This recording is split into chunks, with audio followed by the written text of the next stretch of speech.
just been a huge disinvestment in public education, right? Yeah. Whether that's state schools, whether that's community colleges or trade schools, there's just been this huge and steady disinvestment. So part of the answer is reinvestment in public education. And I think the other part of it is the government using its power not to just offer kids more loans, but to actually lower the cost of higher education. We need to start recognizing the magnitude of the economic problems that Americans face.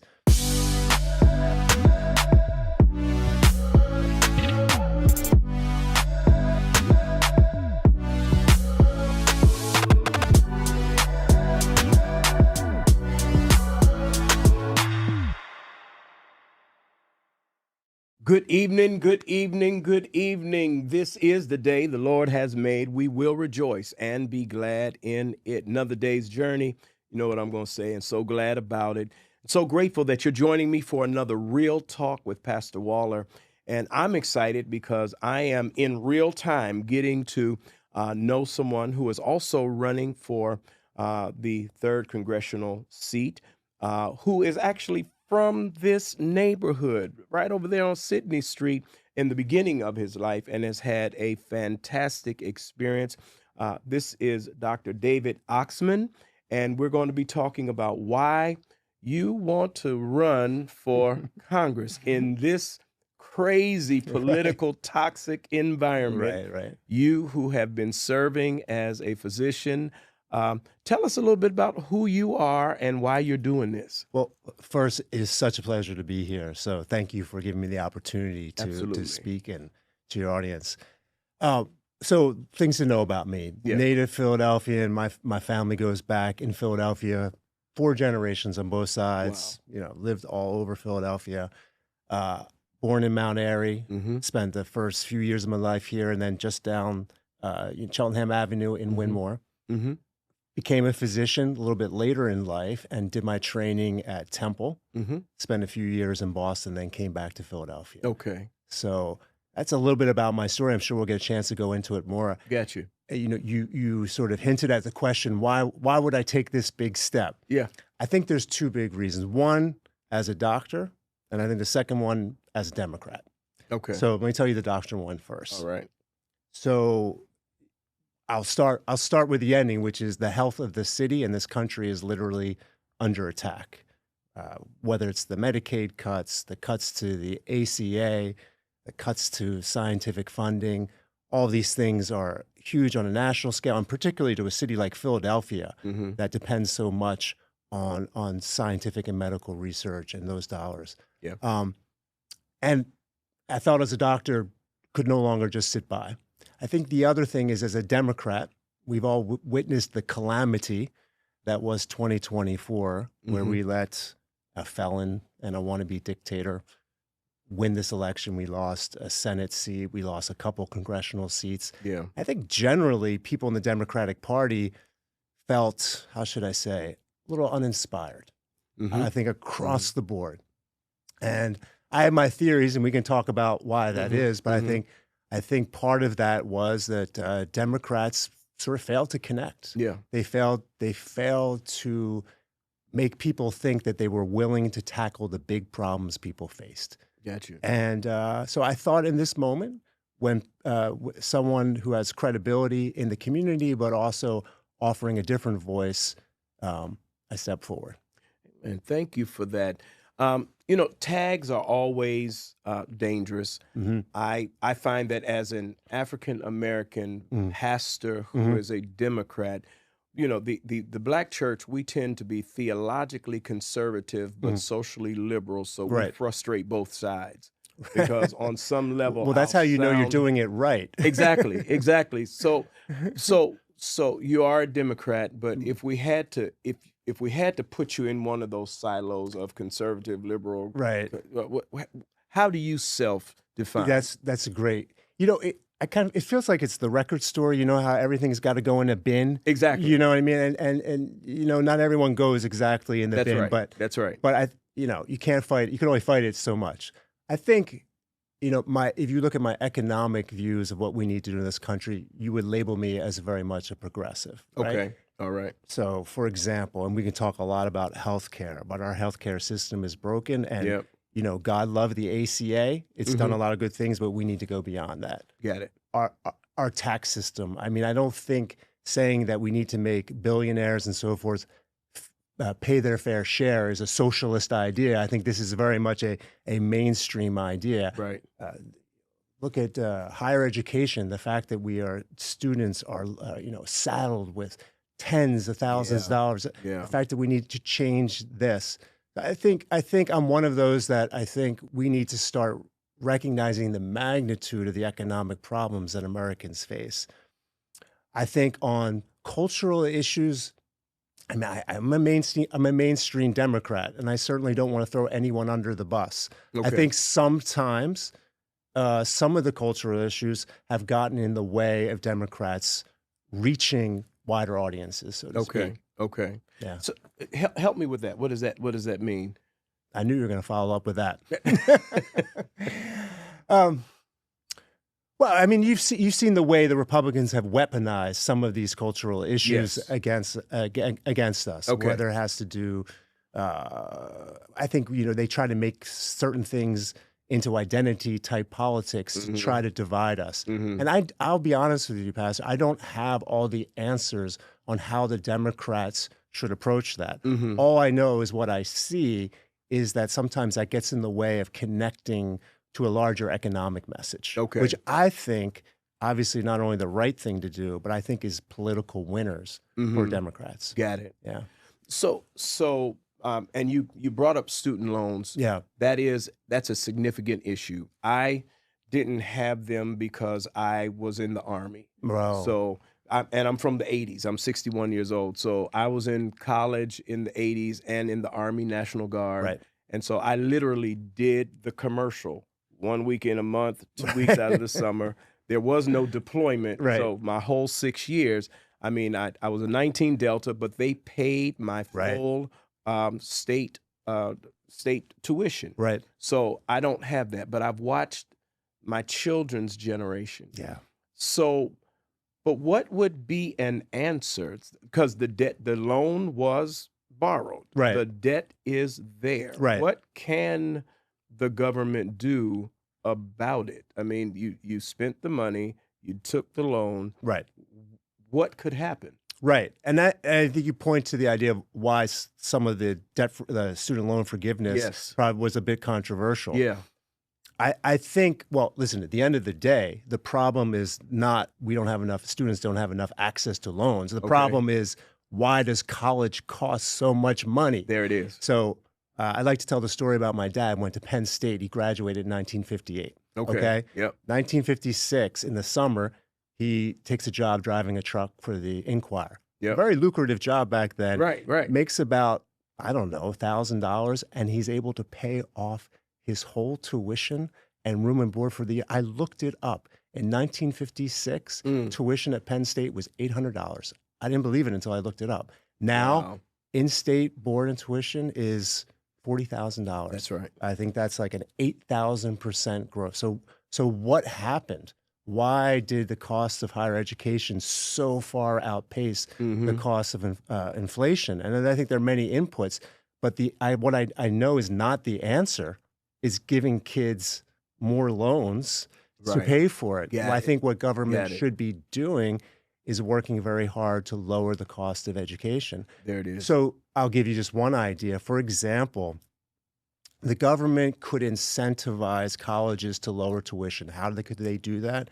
If they were to give preferential, say, terms of loans, interest rates to universities who committed to lowering the cost of tuition, that could drive students to seek better values in higher education. Okay. But also, there's been a huge disinvestment in public education, right? Yeah. Whether that's state schools, whether that's community colleges or trade schools, there's just been this huge and steady disinvestment. So part of the answer is reinvestment in public education.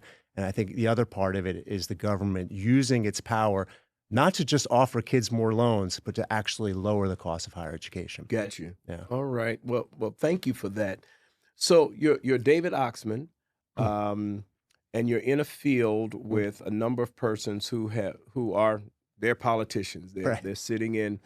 So someone's listening to you, and we're 10 minutes in, and they say, "Hey, I like this guy. He seems like he knows what he's talking about."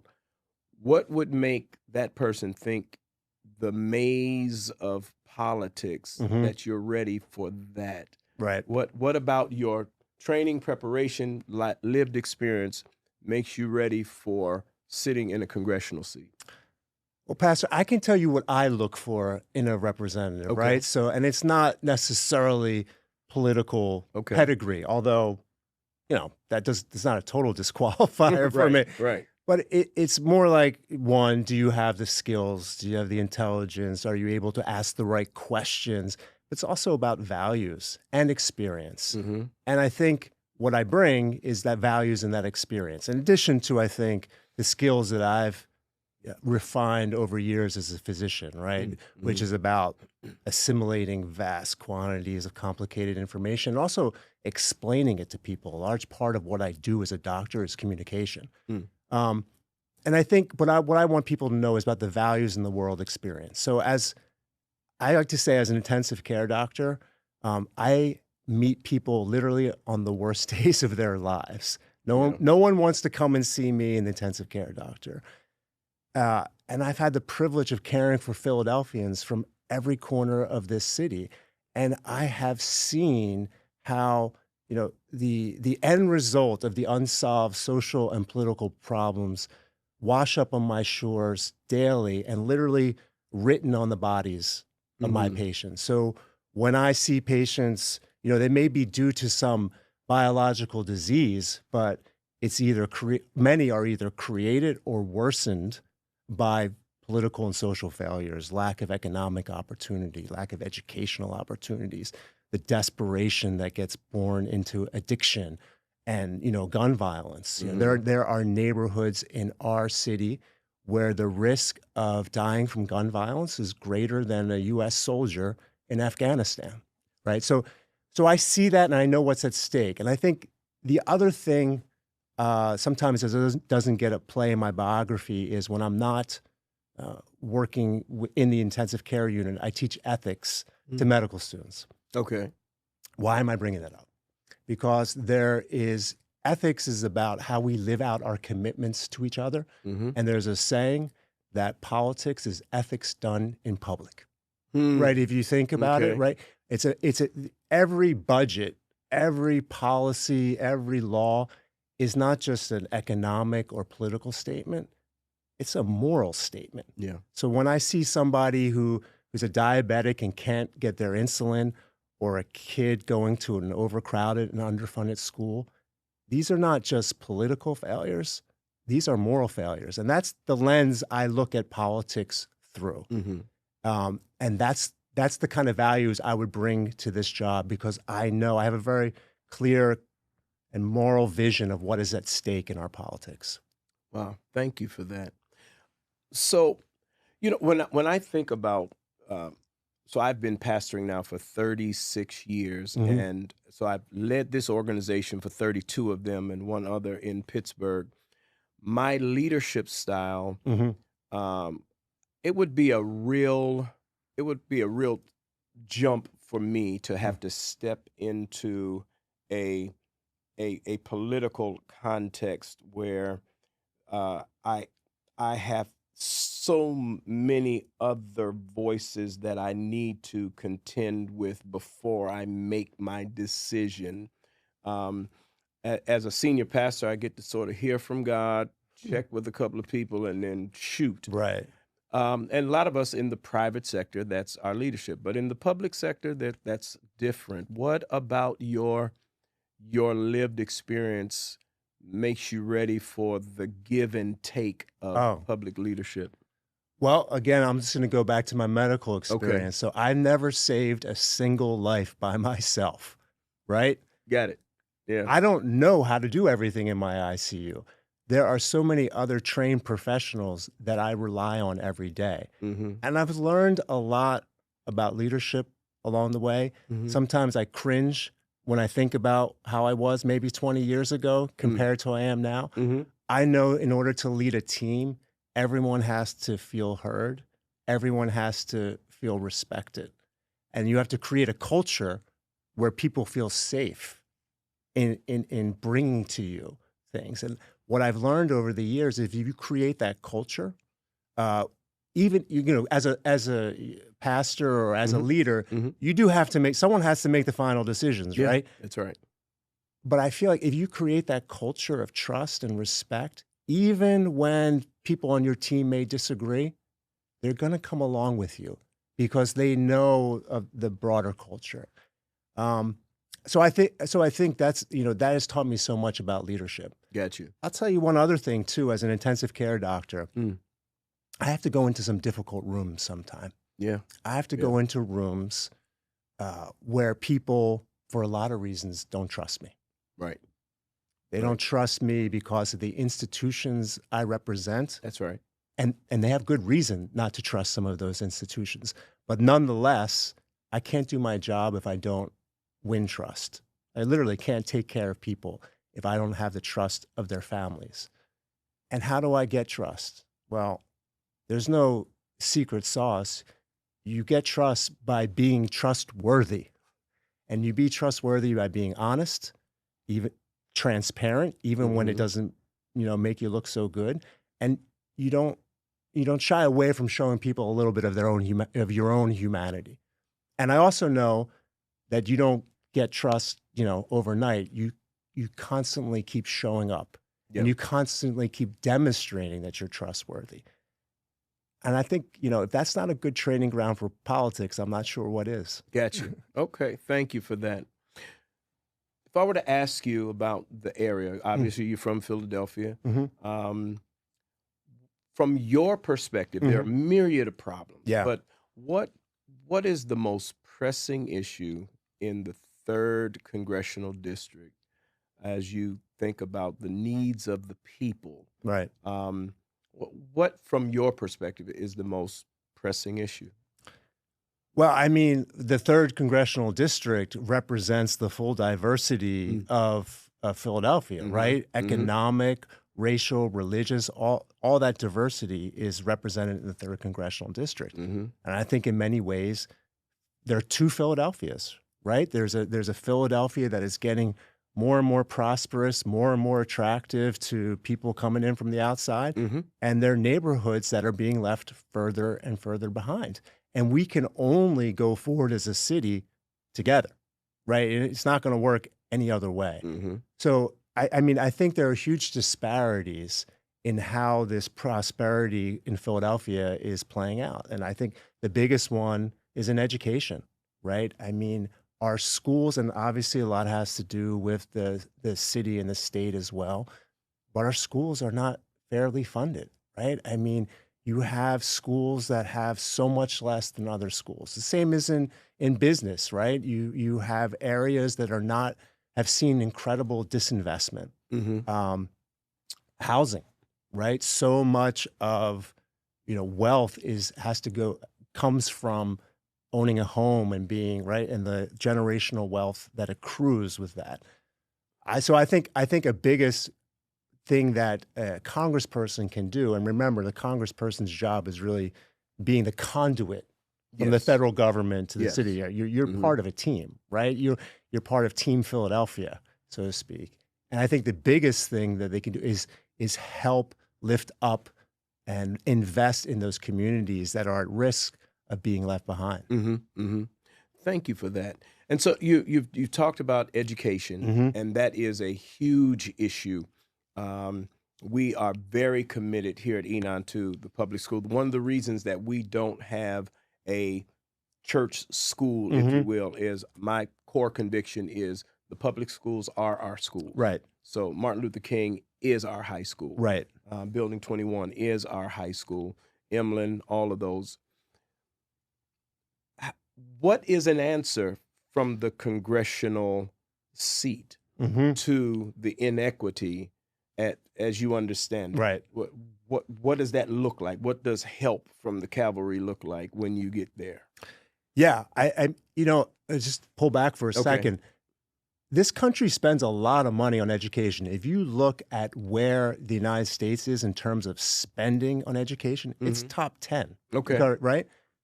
But it is being spent very unevenly and unfairly, right? Mm. That is the problem, right? You can, I grew up in Springfield, Montgomery County. Just how far is that? 2 miles Right. That's down the right. road? Mhm. And the amount of money spent on a pupil in Mhm. Springfield, I don't know exact numbers, but I'm Right. telling you, it's probably 50, 75% higher than it is in some of the schools in Philadelphia That's right. where I send my kids.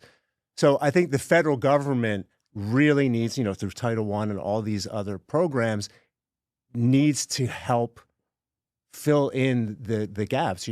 Governor Shapiro is fighting the fight for the way that schools are funded constitutionally, and our mayor is looking to try to do everything she can to fund schools. But I think as a congressperson, the idea is really bringing home the money to help fund education fairly across the Mhm. city. Mhm. Okay. Thank you for that. So the seat since I've been here, Mhm. Shaka Fatah, Dwight Evans, Mhm. and they both have had their impact. We Mhm. love them, and so you're wanting to step in that tradition. Right. Um, Help us know. I'm meeting you today, Mhm. so I know you're a doctor. Help. Are you married? Do you have Yeah. children? Yeah, You yeah. have yeah, help Uh, help us know you. Yeah. Married, 2 kids, Yep. uh, proud Philadelphia school district parent. My son's in college now, and Okay. my daughter is at Masterman for high school. Got you. Live in South Philadelphia. I mean, when you're from Philly, even if you leave, you never really leave, right? Got you. Got you. And Yeah. so, I mean, this town is like deep in my bones, and I love the city so much, and I want to see it succeed so much as well, and Mhm. not just in certain areas of the city, but everywhere. Because as I said, I think Philadelphia only moves forward when we all move forward together. Got you. So, if you have watched any of the others, at some point we want to know Hmm. um, what we can point to that says you get the work done for Right, the community. right, If someone were to ask you, okay, all right, you're a doctor, but what have you done right, that would make us think that you can do the public thing? You're a good doctor, and that's right, wonderful. right, But what have you done? What can you point to, or what would you point us to make us believe that you can produce right, at this level? right. Yeah. Well, I mean, how would you measure success? Like going back, like how Yeah, would, and yeah. and also how would we um how would we measure that you can get done what you say Oh, you yeah. want to get done? Well, I mean, I come from a career that is very practical and Okay. outcomes oriented, Yeah. right? I Yeah. mean, literally, my outcomes, life, death, or serious disability, and I Mm. think that gives you a perspective, right? Look, I am an idealistic person, as you can Mhm. tell, but Yep. I'm also a practical person as well. I know that a congressperson is part of a team, right? You Got work it. with a Yep. mayor, you work with, all of us, as I said, are on Team Philadelphia. So I've spent my life advocating for patients. I've spent my life sometimes fighting big institutions, fighting bureaucracies. Mm. I stood on the front lines of COVID as an intensive care doctor. I'm committed Got you. to this community, and I think I bring skills both as a leader, um, and in a world view that I think should be represented more in our federal government. Mm. Okay. All right. And then I mean, I guess the next part was going forward, right? Mhm. Mhm. Is I think I'm gonna toggle back to health for a second, Okay. okay? All right. You know, one of the things I see is incredible disparities in health outcomes. So if you are a child living in North Philadelphia with asthma versus a child living, I don't know, down in Rittenhouse Square with asthma, your literally your biological outcomes to the same disease are different, right? Why is that? Mhm. Because so many things go into into those differences in outcomes. There's racism, but there's also lack of economic opportunity, right? There's lack of familial wealth. All sorts of things contribute to that child in a different zip code having a different outcome to a Hmm. biological disease. And if you ask me what I want to fight for, I want to fight for the health of the city, but not just in terms of your asthma. I want to fight for the underlying determinants that Mm. get played out in the disease. Okay. A living wage and schools that are funded fairly and equally, things like that. Got you. Thank you for that. I have really enjoyed getting to know you, and I need you all to know I'm learning with you on the spot, and we're grateful that you've come.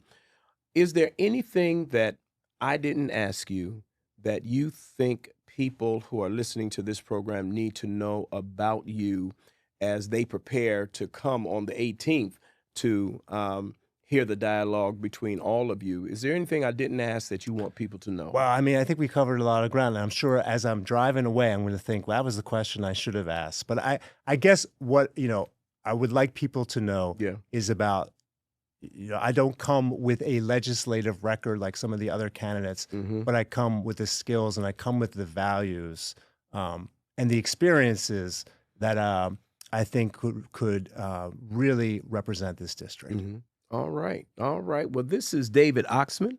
He is running, he's one of the candidates that is running for the 3rd Congressional District. Remember, on March 18th, that's a Wednesday evening at 7 p.m., we're going to be here at Enon Tabernacle Baptist Church, the East location, and the black media is coming out.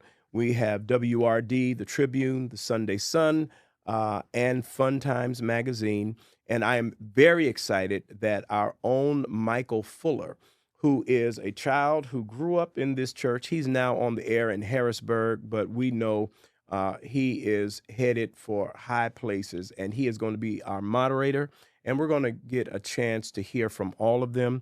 What I've hoped that you have done over these last few weeks is listen to each of the interviews. I've not tried to prove what I know. I've not tried to ask any gotcha questions. I simply wanted to say, hey, tell us who you are, why you're doing it, what we can look for, and what we can hold you accountable to. This is Brother David Oxman. Thank you so much for Oh, it's being been a here. real pleasure, Pastor. And we want to have a word of prayer. I'm going to see you all in the morning, and we're also praying for you as well. Thank you. God, I bless you and I thank you. I thank you for the privilege of having conversations. I thank you for the gift of meeting a new person, one of your sons, God. And I thank you for his family, for his children. We pray, God, for them as he goes through the rigor of a political campaign. We pray for all of those who would hold this office, and we pray, God, that you would help us to make a choice that honors you and serves us. Now, God, I pray for those who will gather tomorrow in churches all around, and I pray your will be done on earth as it is in heaven. Now, as we get ready to go with us, stand by us until we meet again. It is through Christ, and for his sake we do pray. Let us all say, amen. Amen. Thank you all so much. We'll see you in the morning. God bless you and God keep you is my prayer.